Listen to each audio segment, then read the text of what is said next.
साबिक वज़ीर दाखिला शेख रशीद का कहना है कि शहबाज शरीफ साहब असम्बलियाँ तोड़ते हैं, इलेक्शन का ऐलान किया जाए, अबूर हुकूमत कायम की जाए। शहबाज शरीफ अब सिर्फ CDA के वज़ीर आज़म रह गए। लक्ष्मी चौक में नून लीग का सियासी जनाजा निकला। कल के इलेक्शन में एस्टेब्लिशमेंट को भी इज्जत मिली। इनके लिए कोई रास्ता नहीं। शहबाज शरीफ साहब, इनफ इज इनफ। आपके लाहौर में चौथी सीट भी ये जीत जाते अगर PTI बेहतर फैसले में होती। आपके लाहौर के दिल से 3 जगह बल्ले ने आपको मारा 4 सीटों में। शहबाज शरीफ साहब, अभी तो आप भाग सकते हैं, असम्बली तोड़ के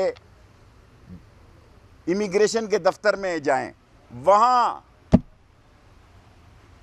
ये असम्बलियाँ तोड़ें। और शहबाज शरीफ अब CDA का वज़ीर आज़म रह गया है। आपका लक्ष्मी चौक में आपका सियासी जनाजा निकला है।